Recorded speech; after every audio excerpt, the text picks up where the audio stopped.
Okay, so we're going to make some of the Fiesta cornbread to go with the coconut corn chowder.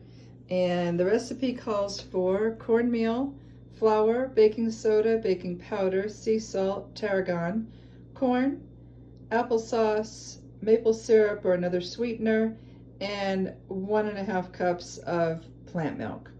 So I have here cornmeal.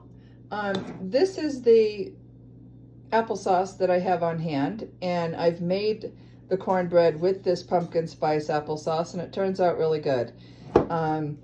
I buy gluten-free flour. I get it at Trader Joe's. This is the best price point per pound for gluten-free flour. The corn, baking powder, baking soda. If you don't shop at Trader Joe's and you have one in your area, you might check it out. A lot of people think Trader Joe's is expensive. A lot of these staple items, the quality is better and the price point is excellent. And then this is what I'm using instead of maple syrup.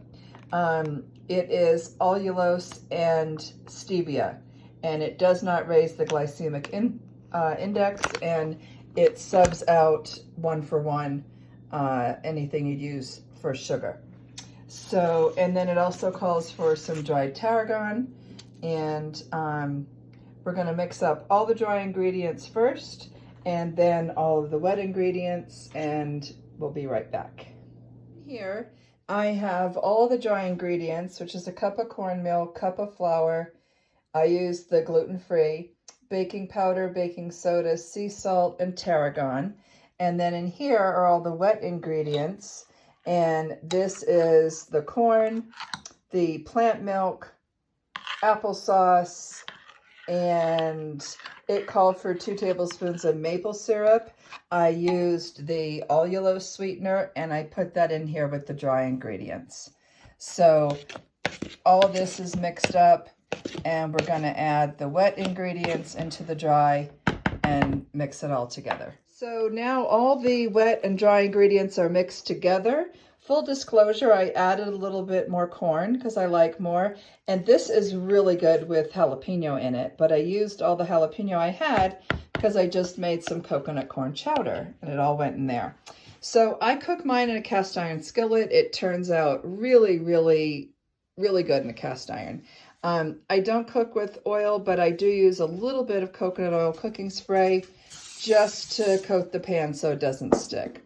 So I'm just going to add this into the cast iron skillet, and it's going to a 350-degree oven. And it's going to cook for about a half an hour or until a fork or knife comes out clean. Okay, so it's been about 30 minutes and the cornbread is done. It smells amazing, and I'm going to enjoy it with this coconut corn chowder with the coconut milk, potatoes, carrots, leeks. It's really good. It's both really, really yummy together. And this recipe for the cornbread, it's so moist. It doesn't need any butter or oil. I don't eat butter or oil, so non-dairy or otherwise. But it's really delicious. So I hope you try it and enjoy. Be well and take good care.